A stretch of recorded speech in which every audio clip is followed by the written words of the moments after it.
Hi, my name is Peggy Olive. I'm with the University of Wisconsin-Madison and the Division of Extension, and today I'll be talking about financial well-being. Researchers from the Consumer Financial Protection Bureau and the University of Wisconsin-Madison have looked into what contributes to when individuals feel like they have a high degree of financial well-being. So what factors are involved? They interviewed individuals of all ages across the U.S. They talked to financial experts and housing counselors and all sorts of people who work with money. And they came up with 4 factors. So those 4 factors that people feel like really contribute to having a good sense of financial well-being are having a handle on day-to-day expenses, having a plan for those unexpected expenses that come up, making progress towards financial goals, and then also having some freedom of choice in their everyday decisions and in their budgeting. As I talk a little bit more about these 4 factors, I'd like to invite you to think about your own financial situation and think about where you are now with these 4 factors. And when we come to the end of our video, we'll talk a little bit more about maybe some next steps.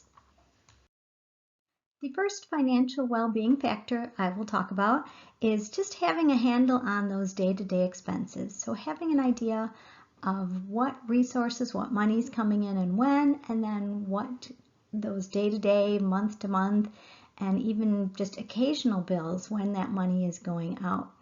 And how people have a handle on that and how people keep track of that is completely dependent on the individual. Some people like, written worksheet, other people like spreadsheets, some people use apps at their bank. So whatever system works for you, some people even have it all in their head, whatever works for you. The second factor to think about with financial well-being is just having a plan for those unexpected events. And I want to remind everyone that an unexpected event, sometimes we think of those as just being those challenges or those things that will happen. They can also be opportunities, opportunity to attend an event or visit a family member or purchase something that might come up as a good sale. So just even thinking about some of those things that might pop up. And people also have a range of different ways that they might plan for an unexpected event, just like people have a range of ways that they might budget their day-to-day spending. So the very first thing that I think about when something might come up is a support network.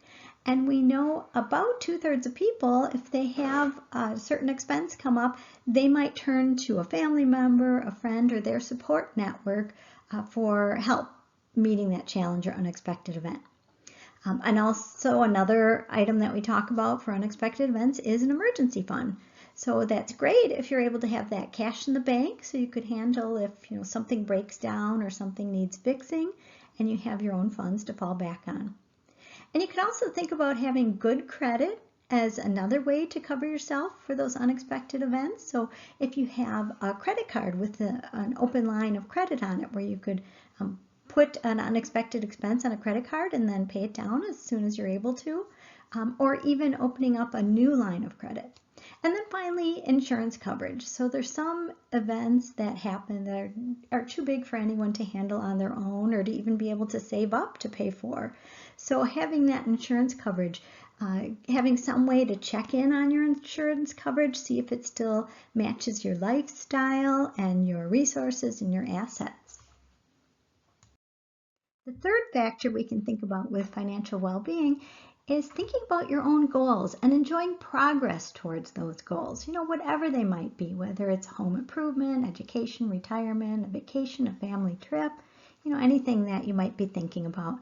But goals don't just involve money. They usually start with some kind of dream or a vision or an idea.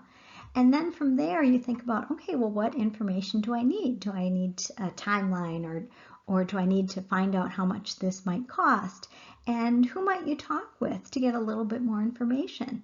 So even just thinking about where you would like to be 5 or 10 years down the road and start getting more information and start doing some planning really helps people to feel better about their financial situation and their financial progress.